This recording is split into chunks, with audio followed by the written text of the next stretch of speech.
Bonsoir! Bienvenue à notre 3e cycle des conférences, Le sens et l'action, sur une thématique qui m'est chère, l'eau, un sujet pour certains qui peut être vu comme banal, une ressource qui peut être vue comme illimitée et pourtant qui ne l'est pas. Certains en ont plus, d'autres nations en sont submergées et risquent de disparaître, et pourtant, trop peu d'actions sont menées aujourd'hui. Une des actions du C3D est d'accompagner plus de 350 directeurs de développement durable pour prendre des actions et transformer leur modèle d'entreprise pour respecter les limites planétaires. On fait cela grâce à nos groupes de travail qui touchent plein de thématiques différentes, que ce soit sur les droits humains, la biodiversité, la CSRD, la décarbonisation. On a également notre MOOC sur les enjeux du réchauffement climatique. On a un podcast et des conférences qu'on a lancées cette année qui portent le même nom que nos podcasts, Le sens et l'action, pour mettre à l'honneur nos membres qui prennent des actions, et nos conférences pour l'ouvrir au plus large public, pour du coup vous donner envie aussi de prendre des actions. Ce soir, donc, cette conférence, Le sens et l'action, a pour ambition de vous sensibiliser sur un sujet que vous pensez connaître, mais j'espère que vous allez en apprendre plus, mais aussi pour vous donner envie de prendre des actions à la fin. C'est pour cela que je vous invite aussi ce soir à poser des questions, à challenger Charlène Descolonges en utilisant le Pigeonhole, juste là. Pour cela, c'est très simple, il suffit de scanner le QR code et vous pouvez poser toutes vos questions. Il y aura seulement 4 questions qui seront choisies à la fin et ça sera les questions avec le plus de likes. Voilà, mon tour est fait. Je vous souhaite une très belle conférence et je passe la parole à Céline et Charlène.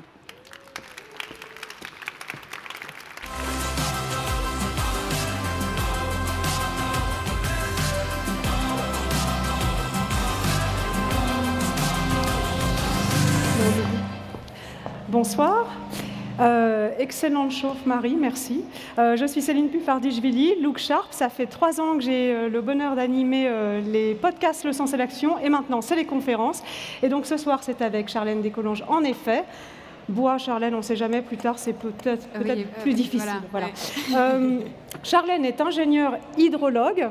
Elle est spécialisée sur les sujets de gouvernance et de stratégie pour les collectivités locales.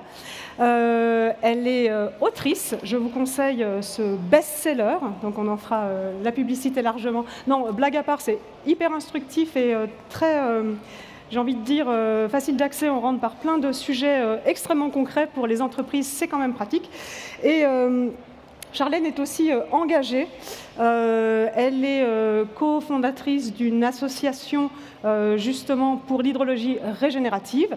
Et elle est également, enfin j'ai vu la campagne de Sorry Children où tu poses avec la pancarte qui dit « Nous n'avons pas de problème d'eau en France ». Donc, Charlène passe du temps pour la pédagogie sur ces sujets. Donc on va parler d'eau avec une experte. Attention, ce soir, ça va être extrêmement technique. J'ai commencé par un petit quiz. Hein. Ce n'est pas la peine d'aller sur Pigeonhole tout de suite. Vous pouvez le faire avec les mains. Qui fait pipi sous la douche? C'est bien, c'est bien, c'est bien, c'est bien. Calmez-vous. Qui ferme le robinet en se lavant les dents? Très bien. Il y a plus de monde. Qui a lu le rapport Oxfam qui est sorti il y a 5 jours? Bon, il y a de la marge de progrès, je vous le conseille, c'est instructif, on en reparlera, ça parle d'entreprise justement. Voilà, donc c'est compliqué comme disent les boomers sur Facebook. L'eau, c'est compliqué parce qu'on en a tous besoin et il n'y en a potentiellement pas assez. Et mauvaise nouvelle, ce qu'on fait, c'est pas assez non plus. Les petits gestes, c'est pas assez. La régulation, c'est pas assez. La journée mondiale de l'eau, qui a été créée en 1992, c'est pas assez. Voilà. Donc, c'est un sujet large, mondial, systémique. Aujourd'hui, on va pas mal parler de la France.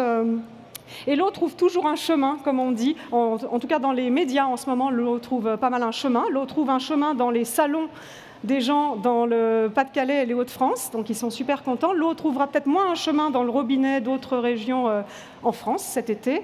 Mais l'eau trouve un chemin enfin dans les médias et peut-être dans vos entreprises. Donc, c'est de ça dont on va parler aujourd'hui, parce que les entreprises sont à la fois co-responsables et pénalisées, et donc à risque. On va essayer de changer notre regard sur l'eau aujourd'hui et notre rapport à l'eau. Et on va passer peut-être de domination à régénération, parce que Charlène a des pistes à nous partager. J'ai une première question, c'est toi qui as la zapette. On va jouer à Chercher Charlie. Alors, vas-y, Chercher Charlie. Donc, où sont les prélèvements, les consommations? Est-ce que c'est la même chose, prélèvement et consommation? Où sont les usages de l'eau en France? Alors, tout de suite, déjà merci beaucoup Céline pour cette invitation et cette introduction. Tout de suite, quand on pense à l'eau, évidemment, on pense à se brosser les dents et faire pipi sous la douche, mais on oublie très souvent qu'en France, le principal usage de l'eau, c'est pour produire de l'énergie. Ça, c'est une particularité mondiale. Normalement, à l'échelle mondiale, c'est plutôt pour l'agriculture. Mais en France, la moitié des prélèvements servent à refroidir nos centrales nucléaires. Ensuite vient l'eau potable, puis les canaux de dérivation, l'agriculture et enfin l'industrie. Et quand on regarde ce camembert, on se dit waouh, mais en fait, on ne pensait pas qu'on avait besoin d'eau pour produire de l'énergie, on pense évidemment à l'agriculture, mais je vais venir à la slide d'après, juste après, pour définir déjà une distinction primordiale quand on parle d'accès à l'eau, c'est la différence entre prélèvement et consommation. Dans un bilan hydrologique, en fait, on prélève de l'eau, mais on a la possibilité de la faire retourner, de la rejeter dans le milieu récepteur, le milieu dans lequel on a prélevé de l'eau. Oui. Donc, quand on a un prélèvement, eh bien, il y a une grande partie qui repart après dans les hydrosystèmes. La consommation, en revanche, c'est de l'eau qui ne retourne pas directement dans l'hydrosystème. Donc, la majeure partie des centrales nucléaires qui prélèvent beaucoup d'eau, en fait, on le voit très bien sur cette carte, ce sont les 3 centrales en circuit ouvert qui sont sur le Rhône. Le Rhône qui est le fleuve le plus puissant qu'on ait en France grâce à la fonte des glaciers, eh bien, fournit une eau fraîche et en grande quantité. Et c'est ici qu'on a mis ces centrales nucléaires. Mais ce sont les plus anciennes. Alors on verra qu'est-ce que deviendront ces centrales plus tard. Ouais. Mais on va reparler des glaciers, justement, ça peut remettre... ça va rebattre en tout cas un peu les cartes. Et puis la distinction avec une autre type de centrale, c'est celle qui fonctionne en circuit fermé. Là, c'est la majeure partie des centrales sur le reste des autres fleuves. Elles prélèvent de l'eau, mais elles en consomment 40%. C'est-à-dire que c'est toute l'eau, le panache d'eau qu'on voit partir dans ces tours. Donc c'est l'eau qui ne retourne pas dans les milieux. L'eau qui fuit des réseaux d'eau potable, eh bien ça aussi c'est une perte. Mais surtout la perte la plus importante, eh bien la perte, je mets bien des guillemets, c'est l'agriculture, puisque l'eau qui est utilisée pour l'irrigation agricole, eh bien c'est de l'eau qui est consommée, qui ne retourne pas directement dans les milieux aquatiques. Et le problème avec l'eau, encore une fois, c'est une question d'échelle spatiale et temporelle. En fait, quand on regarde là cette carte de la France, on voit très clairement les zones qui sont sous forte tension hydrique, notamment l'été, quand la ressource en eau diminue. Et ce sont les zones où on irrigue le plus de céréales, et en particulier le maïs. Donc là, l'agriculture consomme, c'est vraiment une consommation de 58% à l'échelle nationale, une moyenne en France. Mais il faut vraiment regarder territoire par territoire, bassin versant par bassin versant, et l'été notamment, là où on a les plus fortes tensions, c'est bien ici. Ouais, et on va parler tout à l'heure de la gouvernance de l'eau, parce qu'effectivement, comme tu le dis, c'est bien sur ces zones plus foncées qu'il va y avoir les tensions, et en particulier l'été sur les conflits d'usage. Exactement. On en parlera. Ok. Donc, ensuite, j'aimerais qu'on passe à la question limite planétaire, parce que on a été, en tout cas dans le développement durable, familiarisé avec ces sujets. Je vous avais prévenu, c'est un peu technique, les limites planétaires, le Stockholm Resilience Center qui a théorisé ces limites planétaires. Et on a mesuré, il n'y a pas si longtemps, donc en 2022, la ressource eau, on l'a divisée en eau verte, eau bleue, donc tu vas nous faire ce distinguo. Et on a découvert que, à peine mesurée, cette ressource était déjà dépassée. Est-ce que tu peux nous dire concrètement ce que ça veut dire? Parce qu'on a l'impression que l'eau, en fait, il y a une quantité limitée sur Terre, donc dépasser une limite d'eau, ça paraît conceptuellement compliqué. Ouais. Et pourtant... Oui. Eh bien, là, tout ce dont j'ai parlé jusqu'à présent, c'était de l'eau bleue. Les 2 schémas que j'ai présentés jusqu'à maintenant, c'était que de l'eau bleue. C'est la phase visible. Les fleuves. Voilà. Donc l'eau bleue, c'est l'eau qui est contenue dans les fleuves, dans les rivières, dans les nappes. C'est l'eau qui nous entoure, celle qu'on voit. Mais par contre, l'eau verte, c'est toute l'eau qui est contenue dans les sols et qui est utilisée par les plantes pour grandir. Donc elles évapotranspirent cette eau qu'elles mobilisent dans le sol. Et ça, c'est ce qu'on appelle l'eau verte. Et effectivement, là je vous rappelle à vos vieux souvenirs de l'école, de ce grand cycle de l'eau qu'on a tous appris. Eh bien, on nous a jamais parlé d'eau verte. Enfin, je ne sais pas si quelqu'un dans la salle se souvient qu'on lui parlait d'eau verte, mais c'est quelque chose de complètement inconnu. Et même pour moi, en tant qu'hydrologue, on m'a jamais vraiment appris dans mon cursus ce que c'était que l'eau verte. Et pourtant, le 2/3 des précipitations continentales à l'échelle du globe proviennent de l'eau verte. Et pas de la mer qui transpire, mais plutôt des forêts qui transpirent. Ce sont vraiment les forêts qui sont source de pluie, surtout à l'intérieur des continents. Maintenant, on ne parle même plus de bassins versants. Les bassins versants, ce sont les bassins, des cuvettes dans lesquelles en fait se concentre l'eau de pluie et de ruissellement et ensuite qui vont drainer toutes les rivières, les zones humides, etc., cette eau bleue. Maintenant, on parle de bassins atmosphériques, c'est-à-dire les sources de pluie et les sources d'évaporation pour certains pays. Si bien que, on va en parler après, mais la déforestation influence le régime des pluies d'autres pays, comme de la forêt amazonienne avec l'Argentine ou le Pérou, et la forêt du Congo avec la Guinée et les autres pays voisins. Ça devient un sujet géopolitique majeur. Donc la déforestation ici a des impacts là-bas. Voilà. Et on constate un peu la même chose en France, d'où l'importance de garder des forêts saines. Exactement. Et de les laisser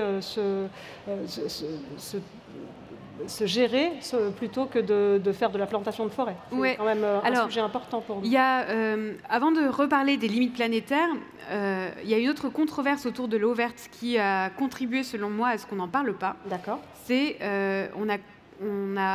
les scientifiques, la communauté scientifique a estimé que les forêts n'avait aucun rôle ou aucun lien dans la genèse des pluies, en tout cas ne pouvait pas forcer le climat et le régime de précipitation.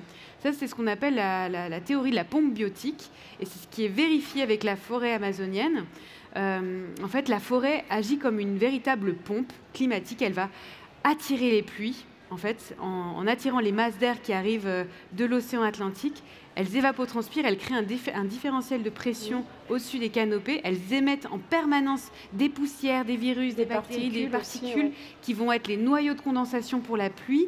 Et ce faisant, eh bien, la pluie se recycle à l'intérieur du continent jusqu'à 8 fois. Et ça, c'est quelque chose qu'on n'avait pas vraiment admis jusqu'alors. Et depuis qu'il y a cette déforestation... On l'avait pas observé, et c'est la déforestation qui fait qu'on l'a observé. Qui a montré que, voilà, évidemment, la forêt joue un rôle fondamental. Donc, l'eau verte, il faut en parler, et effectivement, c'est une des limites planétaires qui a été franchie. Ça veut dire quoi ?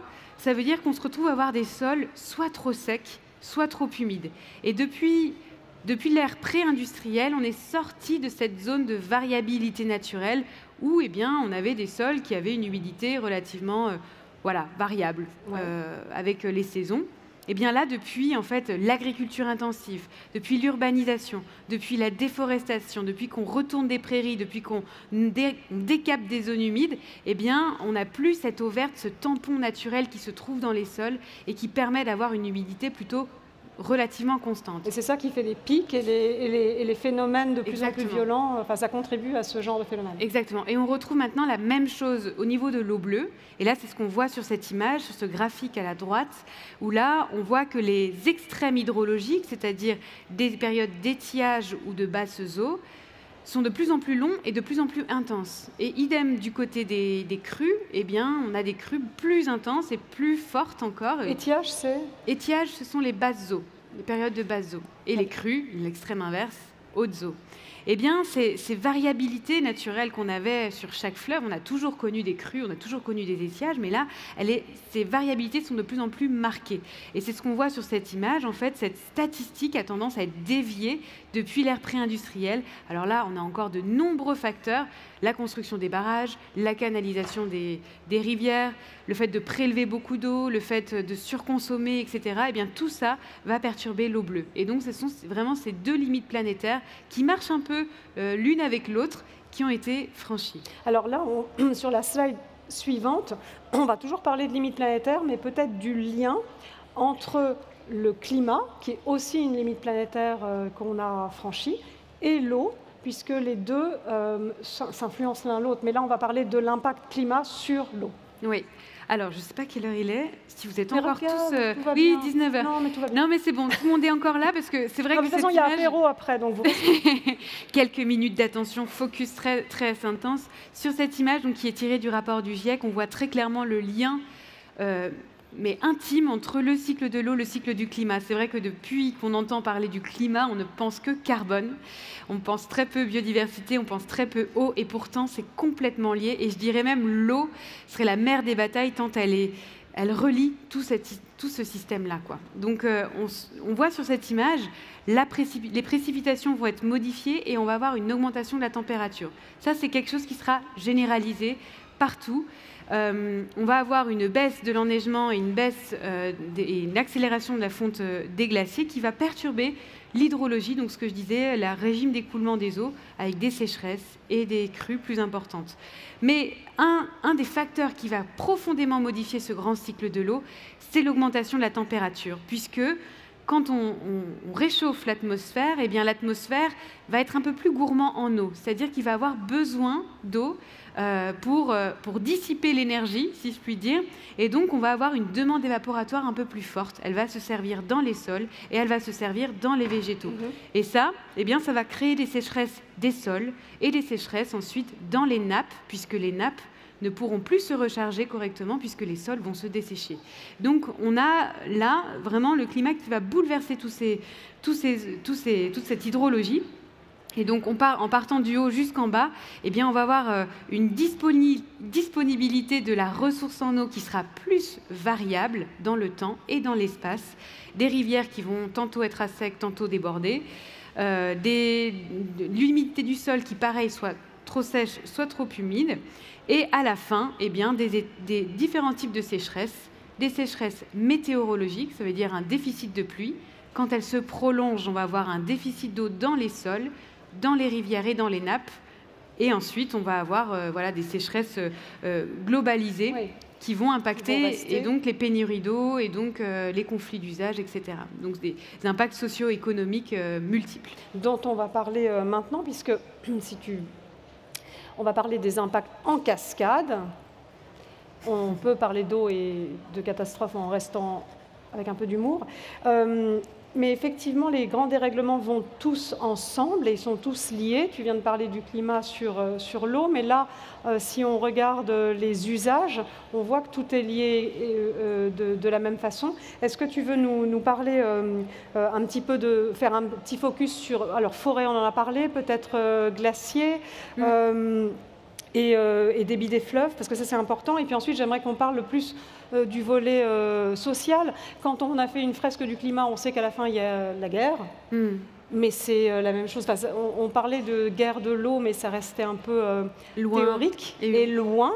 Alors que finalement, on s'aperçoit que tout est lié, et donc ça aussi. Donc est-ce qu'on peut parler du volet social aussi et de la justice sociale liée à l'accès à l'eau, qui aujourd'hui est largement privatisée pour les besoins primaires, qui sont de boire. Oui, tout à fait. Alors là, on va faire des sauts dans l'espace parce qu'il y a des différences entre ce qui se passe dans le monde et ce qui se passe en France. Pour illustrer cette image que vous avez sous les yeux, on peut prendre le cas du Rhône, qui est complètement influencé par les glaciers. Le Rhône, qui est le fleuve français donc le plus puissant et qui nous fournit de l'énergie, de l'électricité en France. Et tous les barrages hydroélectriques que l'on a le long du Rhône et tous ces affluents, eh bien, ils sont en passe on est en passe de réduire notre production électrique en France et probablement peut-être une décroissance économique derrière si on a ces glaciers qui auront totalement fondu ou un manque de pluie comme on a connu en 2022 avec la sécheresse inédite en France qui a fait chuter la production du lac de Serpenson de 17% typiquement. Et l'énergie avec. Et l'énergie avec. Donc en fait tout est lié à cette question de la disponibilité de l'eau, donc d'un point de vue énergétique et donc toutes les industries qui en dépendent en aval, mais aussi l'agriculture qui en dépend aussi, et tout le tourisme, le modèle touristique en montagne qui dépend de cette or blanc, maintenant on parle de la neige, mais aussi de l'or bleu qui se trouve sur le littoral, qui accueille tous les étés une masse importante de la population Et là, on a des sérieux problèmes d'approvisionnement. Avec une population qui fait x3, x4, x10 sur des zones touristiques, alors que l'eau, justement, baisse. C'est donc ça. La temporalité est terrible. La temporalité est terrible et donc certains maires en viennent à ne plus délivrer de permis de construire tout simplement parce qu'ils n'ont plus d'eau. Et les peu d'eau qu'ils ont le réservent à leur population, mais ils ne peuvent absolument pas répondre à tous les besoins. Et un autre enjeu sur lequel j'aimerais attirer l'attention, ce sera celui de la décarbonation, puisque qui dit décarbonation dit forcément besoin d'électricité. Et besoin de métaux, de minerais, voilà, un certain nombre de matériaux dont on aura besoin et dont on aura besoin de l'eau. Dernière chose sur cette diapo, pour vous donner un ordre d'idée, le Rhône, aujourd'hui, voilà, on est déjà en forte tension. 2022-2023, normalement, les centrales nucléaires devaient être à l'arrêt. Puisque l'eau était trop chaude et en faible quantité. Donc, elles n'auraient pas dû fonctionner. Il y a eu des dérogations, elles ont continué à fonctionner, mais pour combien de temps? Ça, on ne le sait pas. Et à quelles dépenses? Parce que on sait bien que ça impacte la biodiversité. Oui, puisque l'eau est rejetée 2 degrés de plus en sortie. Donc, si on fait x3, au bout d'un moment, ça commence à faire très chaud pour les poissons. Et donc, la biodiversité. Et puis, on a le Rhône, donc, où on nous annonce qu'il va baisser encore de 20% supplémentaires d'ici 30 ans. Donc, on ne sait absolument pas ce que ça va donner en termes de répercussions économiques et d'accès à l'eau entre l'agriculture, entre les populations, la question de prioriser en fait, nos usages pour répondre à tous les besoins. Et est-ce qu'on peut donc avoir un mot sur la gouvernance de l'eau? À qui appartient l'eau? L'air qu'on respire est jusqu'à présent gratuit. L'eau nous est aussi vitale pour vivre. Est-ce qu'il y a des débats là-dessus sur les communs qui concernent l'eau? Alors encore une fois, c'est très difficile à répondre entre la France et ce qui se passe dans le monde, mais voilà, dans le monde globalement, on parle toujours de commun, de biens communs. En France, on a plutôt tendance à parler de ressources. Vraiment, cette distinction peut nous interroger, puisqu'une ressource, on a tendance à vouloir l'exploiter et la privatiser, tandis qu'un commun, c'est vraiment une chose qu'on doit partager vraiment et puis rendre accessible pour les besoins les plus vitaux. Donc là, le dernier rapport du Global la commission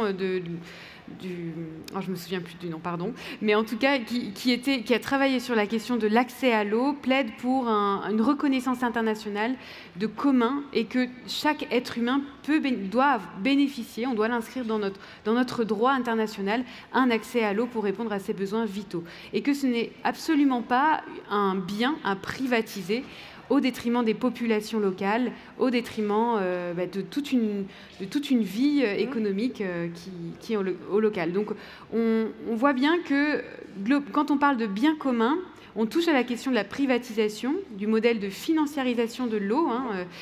L'eau est rentrée en bourse, à la bourse de Chicago en 2020. C'est un modèle australien qui a été exporté aux États-Unis. En France et en Europe, on pourrait être prémunis de ça, je dirais, puisqu'on a quand même un corpus réglementaire et une gouvernance qui est en place, qui est là. Est-ce que c'est une forme de spéculation?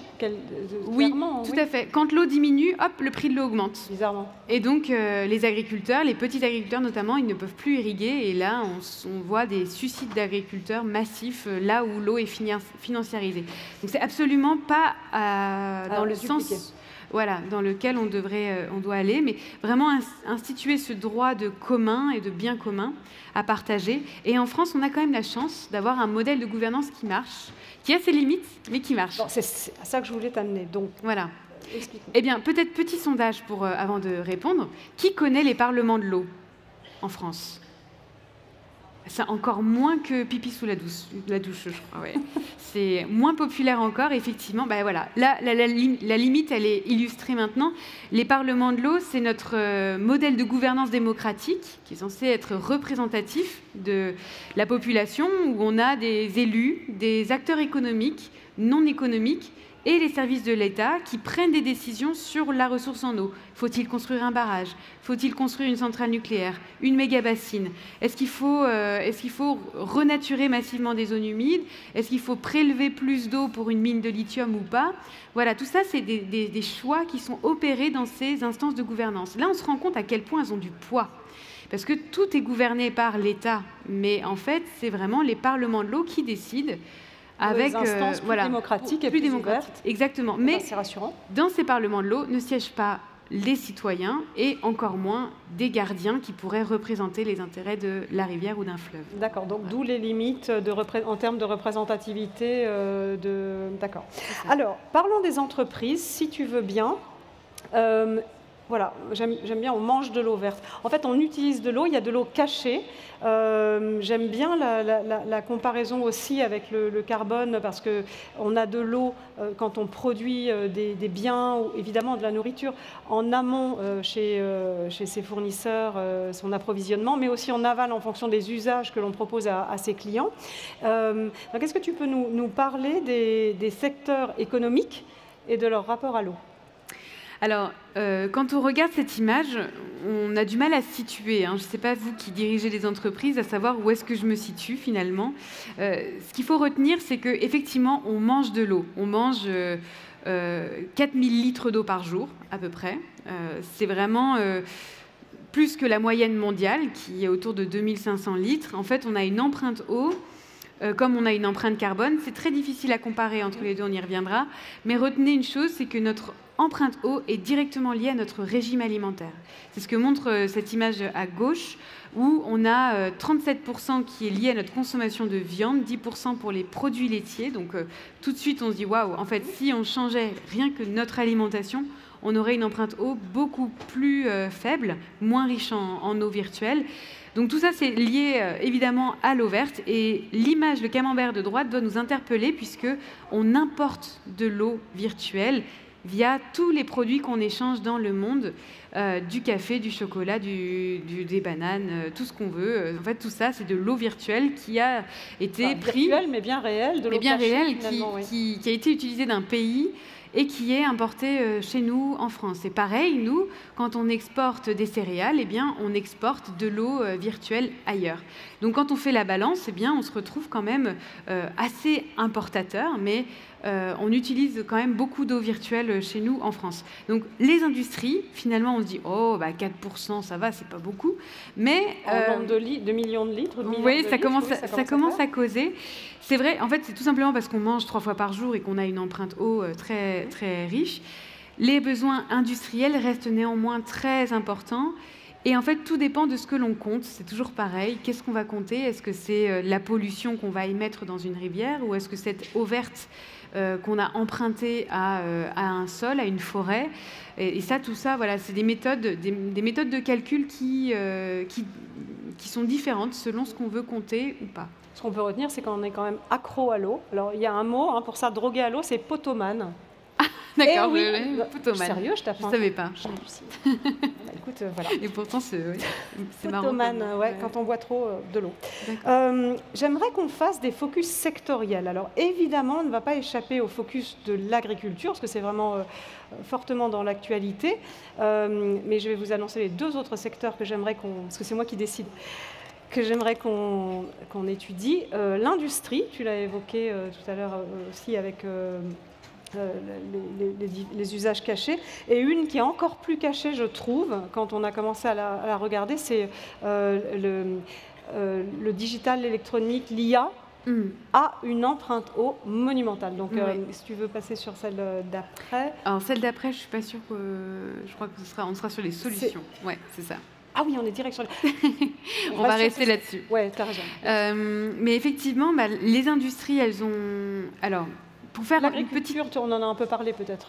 L'agriculture, déjà, oui, on consomme beaucoup d'eau en raison de l'irrigation. Environ 3 milliards de mètres cubes par an, c'est le camembert que j'ai montré tout à l'heure. 3 milliards de mètres cubes par an qui sont consommés par les végétaux, qui ne retournent pas donc dans les milieux aquatiques. Dans ces 3 milliards de mètres cubes, eh bien, il y en a plus de 1 milliard et demi, plus de la moitié qui est dédiée à l'irrigation du maïs. Donc alimentation essentiellement animale. Donc c'est pour ça qu'on mange beaucoup d'eau quand on mange de la viande. Voilà, on a rebouclé la boucle. Donc en fait, on sait qu'en changeant notre alimentation, moins carnée, plus végétale, relocalisée, donc Je reviendrai après sur l'hydrologie régénérative en termes de solutions, mais on a besoin de changer notre modèle alimentaire, notre modèle agricole. Je crois que j'apprends rien à personne ce soir, on est tous très conscients de ça, et que l'empreinte eau et l'empreinte carbone racontent en fait la même histoire. Mais il y a aussi la pollution, parce qu'on va mettre des intrants qui finalement dégradent la qualité de l'eau pour d'autres usages, même si l'eau repartait au fleuve ou à la rivière, on a un problème là-dessus aussi. Par exemple, Eau de Paris, qui travaille sur la résilience alimentaire du bassin parisien et la qualité de l'eau aussi, eh bien, dit qu'on n'aura pas forcément un problème de quantité d'eau dans Paris, c'est vraiment plus une quantité d'eau de bonne qualité. On se retrouve à avoir énormément de substances chimiques qui se retrouvent dans les nappes, et une fois qu'elles sont dans les nappes, eh ben, elles peuvent rester, quand elles sont très profondes, elles peuvent rester jusqu'à 100 ans. Et on ne sait pas quoi faire, en fait. On ne peut pas les dépolluer comme ça par un coup de baguette magique. Donc, une fois qu'elles sont émises dans l'environnement, eh bien, parfois, on se retrouve avec des pesticides comme l'atrazine, qui est interdit depuis 2002 et qui, pourtant, pollue quasi toutes les rivières dans le monde. Le glyphosate, 3 rivières sur 4 qui sont polluées par le glyphosate. On se retrouve à avoir des besoins de traitement qui sont de plus en plus coûteux pour les collectivités, d'où le prix de l'eau, qui va sans doute évoluer, changer. Et plutôt que de devoir traiter l'eau davantage, eh bien, changeons nos pratiques bien en amont, en prévention, pour éviter l'émission de ces substances. Donc, Eau de Paris travaille là-dessus, mais d'autres collectivités. Et un des acteurs économiques qui a compris cela le plus rapidement possible, évidemment, ce sont les minéraliers, enfin, ceux qui mettent l'eau en bouteille. Ils ont travaillé tout de suite avec les agriculteurs aux abords des sources pour protéger leur captage. Au-dessus les captages, absolument. Alors, l'autre secteur, c'est l'industrie. On parle de réindustrialiser la France. On sait que ça va être une tension pour l'énergie, déjà, et l'électricité, puisque réindustrialiser plus propre, ça veut dire électrique, et il va y avoir des tensions. On a vu que l'eau provoquera des tensions sur la production d'électricité. Mais comment est-ce que ça... outre l'électricité et l'énergie, comment est-ce que l'eau se retrouve dans le secteur industriel, et quelles seraient des pistes là? Alors, dans le secteur industriel, ce qui est, on va dire, la grosse mouvance et les perspectives, c'est de réutiliser l'eau le plus possible dans les process, mais on aura toujours besoin d'eau. La boucle fermée. La boucle fermée, mais c'est un peu un mythe. On sait qu'il va falloir quand même rentrer de l'eau à un moment donné dans le système. Il y aura toujours besoin d'eau. Il y a l'utilisation des eaux non conventionnelles, c'est-à-dire les eaux de pluie, les eaux usées justement, et puis plein d'autres, les eaux grises, voilà, des eaux qui n'ont pas forcément une bonne qualité au départ et qu'on va retraiter derrière. Mais tout ça, ça demande de l'énergie aussi. Donc, avec quelle énergie on va produire ça? Et puis, finalement, évidemment, la principale source de production électrique en France, c'est bien le secteur nucléaire, on l'a dit, ensuite l'hydroélectricité. Et tout ça, ça a des impacts sur la biodiversité aquatique, notamment. Ouais. Et la disponibilité de l'eau et les conflits d'usage potentiels, avec l'agriculture aussi. Donc c'est complexe, en fait, cette question de l'industrie. Il faut savoir, j'aime bien rappeler ce chiffre, parce que depuis 30 ans, le secteur industriel est celui qui a fait le plus d'économies d'eau devant tous les autres usagers.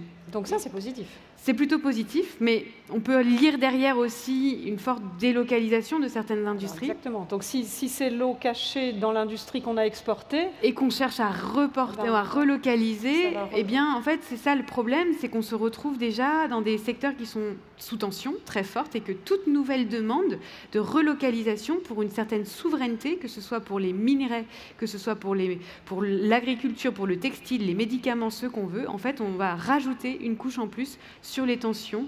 Et donc, encore une fois, la question du partage. Exemple pour l'illustrer, puisque tu me parles d'électronique. J'aime citer cette usine à Crolles, en région de Grenoble, qui devait s'étendre pour produire des puces électroniques, et aujourd'hui fait face à une forte contestation locale, qui ne refuse en fait cet agrandissement d'usine qui va multiplier par 2 les prélèvements d'eau dans la nappe de l'Isère, qui est déjà très sous tension. Alors que l'Isère, on pourrait se dire, eh bien, l'Isère, c'est un fleuve assez conséquent, avec de l'eau, etc. Mais on est vraiment sous tension qui réunit 3 massifs, oui. Voilà. Et alors, la mine de lithium. Les mines de lithium. Alors, donc, dans l'Allier. La transition vers le digital, finalement, on a l'impression que c'est invisible, que ça n'a aucun impact. Enfin, on a déjà eu cette impression pour l'énergie et pour les matériaux aussi. Donc, pour l'eau, quel est le rapport? Parce que là, aujourd'hui, nos usages du digital explosent littéralement. Comment est-ce que l'eau est impactée par ça? Eh bien, ce que je viens de dire déjà par rapport à juste ne serait-ce que la production électrique, source d'énergie, donc la terme de production. Ensuite, on a le stockage d'énergie, donc là, c'est les batteries au lithium. Et donc, ce projet de mine de lithium dans l'Allier qui est aujourd'hui soumis au débat public, et je vous invite tous à aller voir le site de la Commission nationale du débat public qui en parle, pose un cas de conscience, si je puis dire, écologique, sur quid de notre souveraineté énergétique et la question de l'eau et des milieux aquatiques, puisque cette mine devrait utiliser jusqu'à 120 millions de mètres cubes par an, prélevés dans les milieux naturels, et pourtant ils ont cherché à optimiser absolument tous les process et à réutiliser les eaux usées traitées, etc. On va dire que le projet est quasiment parfait sur le papier, mais va quand même impacter en fait des rivières qui sont sous tension. Et donc le partage de l'eau se pose entre les usages pour boire, pour produire de l'électricité, pour produire des lithiums, pour les milieux aquatiques et la biodiversité.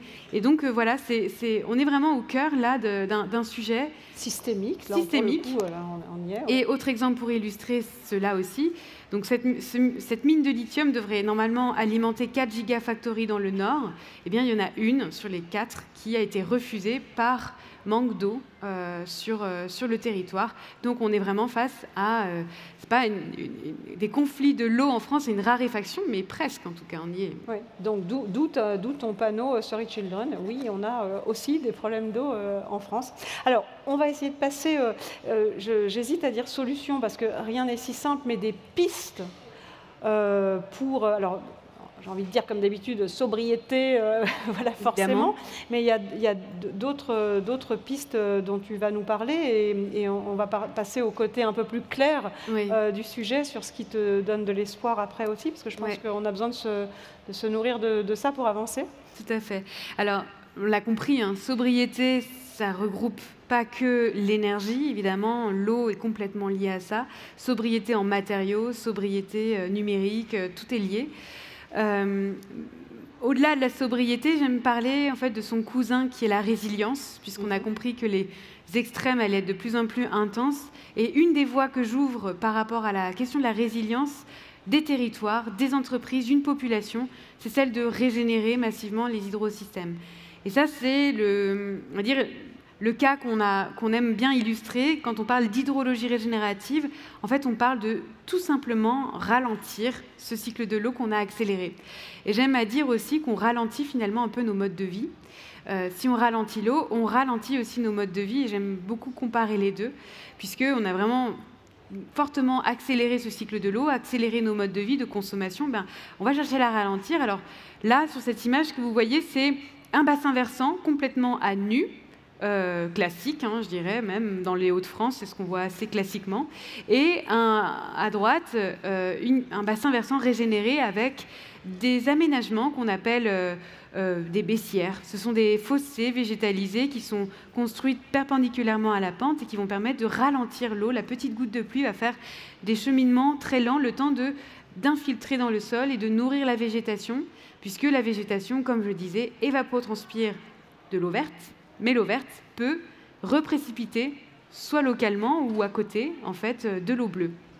Donc on a besoin de restimuler cette pompe biotique et alimenter en fait cette pompe biotique pour créer de l'eau bleue. Et c'est vraiment la base du concept de l'hydrologie régénérative. Alors on a 3 sujets, le cheminement de l'eau, la qualité des sols et l'arbre.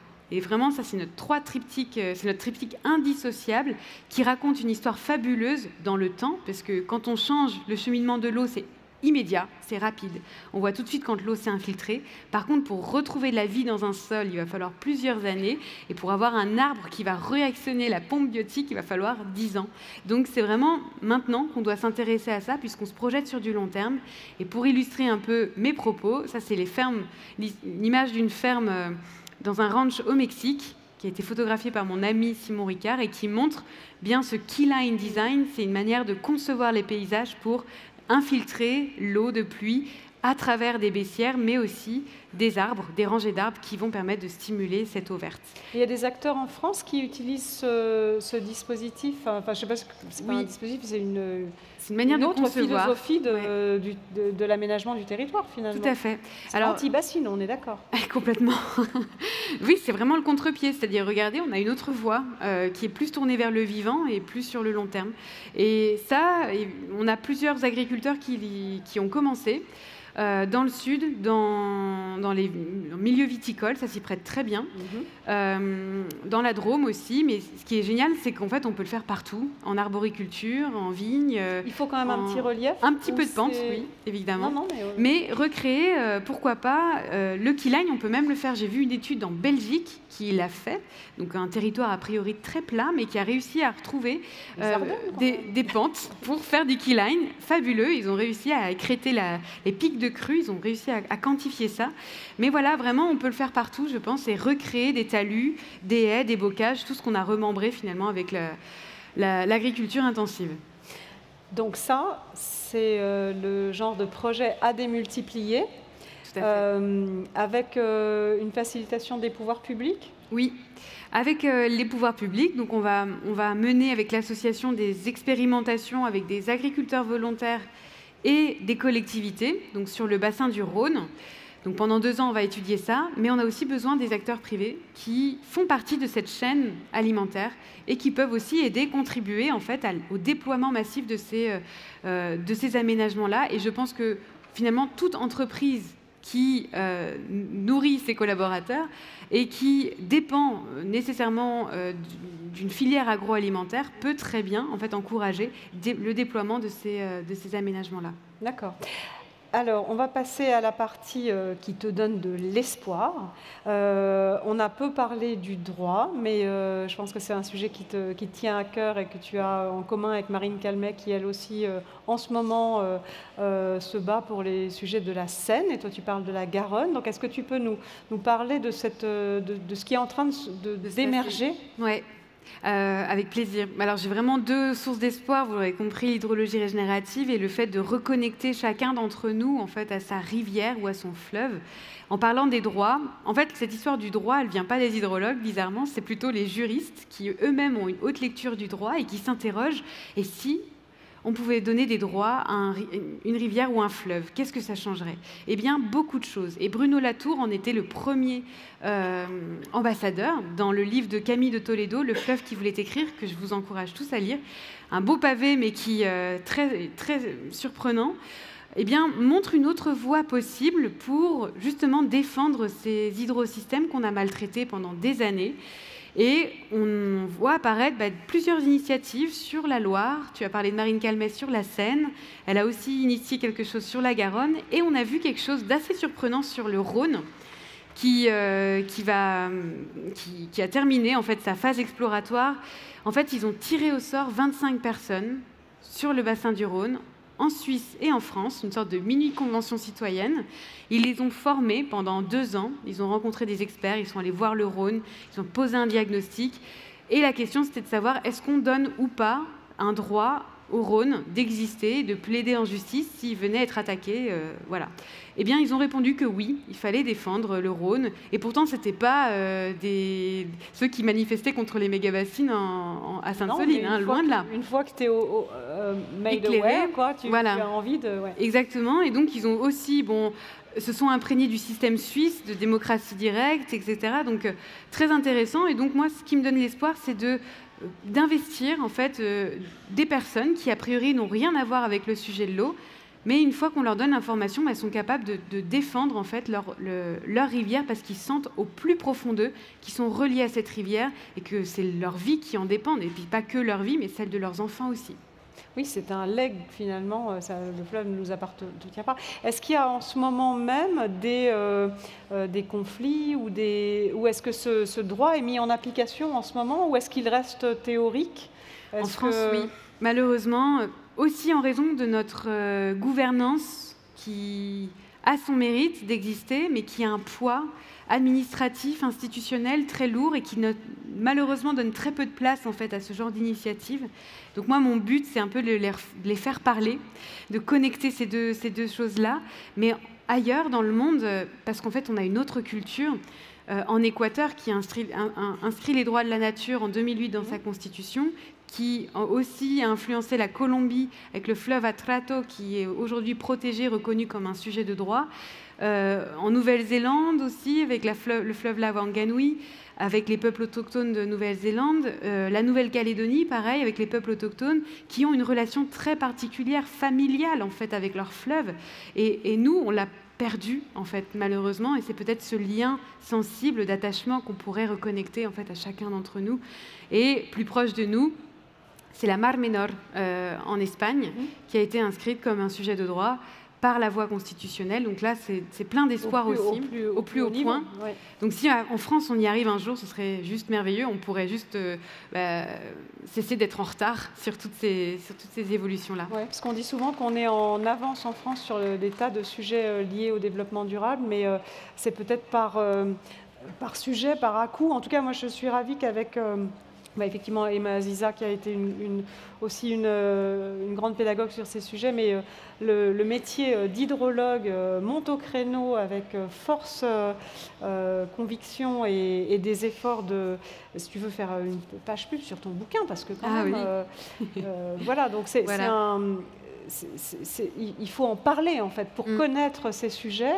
Il faut que ça soit inscrit dans les programmes scolaires, mais tu parlais tout à l'heure du cycle de l'eau. Oui, on l'apprend, mais on n'apprend plus le lien qu'on peut avoir. On n'apprend jamais à quel point on mange de l'eau dans tous nos gestes. C'est ça. Donc, okay. Et la dépendance aussi de nos entreprises. On n'a pas parlé de la CSRD, mais c'est... Parlons de la CSRD, on adore ça. Dans les 5 minutes. Nous avons Sébastien dans la salle qui adore parler de la CSRD. Donc si tu as un truc à dire sur la CSRD, c'est le moment, là, tout le monde est... Alors, j'ai pas du tout la réponse, hein, pardon Sébastien. Mais par contre, c'est vrai que c'est arrivé brutalement, cette CSRD. J'ai l'impression que ça a provoqué un tremblement de terre dans les entreprises, mais presque salutaire. On parle de l'eau pour une fois, et ça y est, ça devient obligatoire. Il faut inscrire des indicateurs pour mesurer, quantifier nos impacts sur l'eau. Alors, on a parlé de l'empreinte eau. Le water footprint. En anglais, ils disent footprint, l'empreinte pied. Et ils ont aussi un autre terme qui n'existe pas en France, c'est le handprint, qui montre qu'on peut avoir un impact positif en fait, sur l'eau. Et en lien avec ce que je viens de dire, on peut très bien se dire, eh bien, l'entreprise, elle peut régénérer, contribuer à la régénération de l'eau. Et donc, peut-être dans ces indicateurs et la CSRD, inscrire des handprints sur l'eau, la régénération des hydrosystèmes.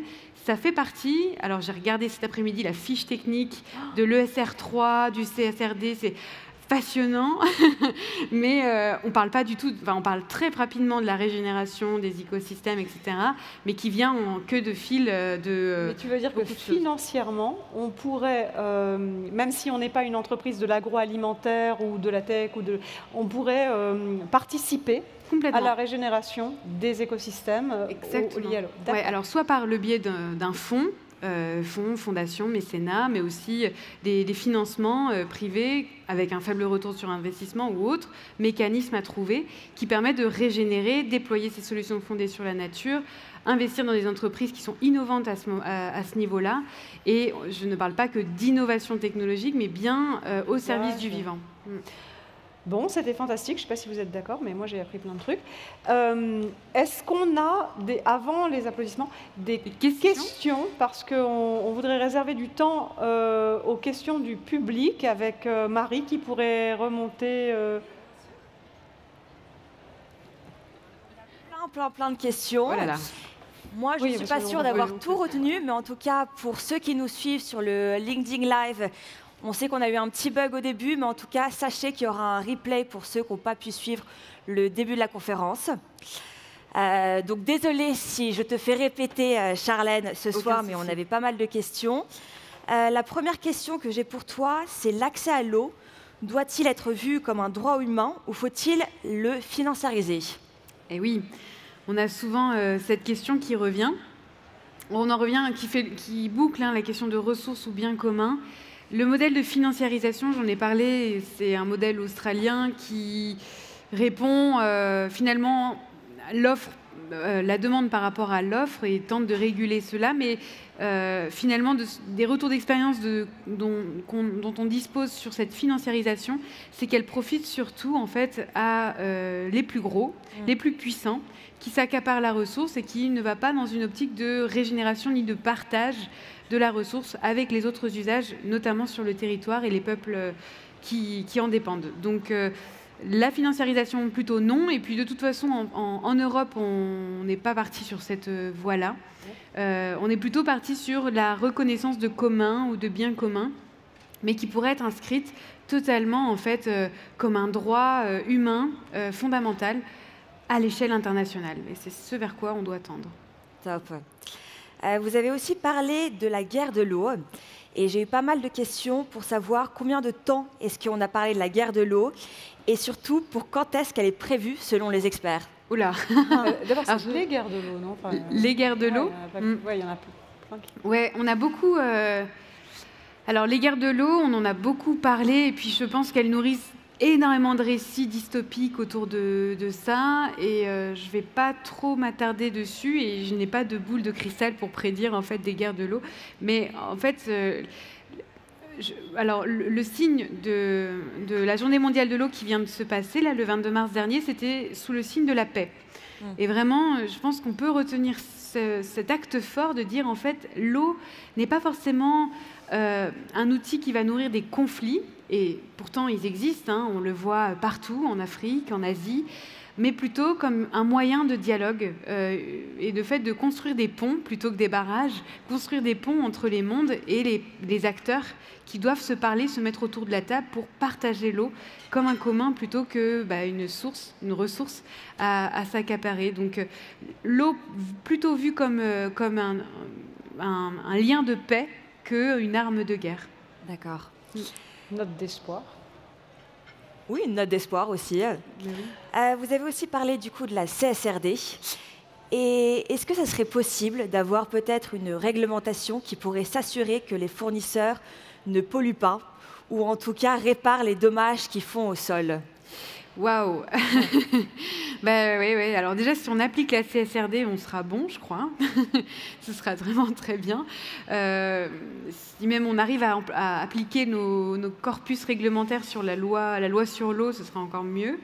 Mais oui, je pense qu'on peut très bien imaginer, ou en tout cas imaginer un système de bonus-malus pour encourager et inciter les entreprises à régénérer, encore une fois, les sols, les arbres, la biodiversité, les écosystèmes.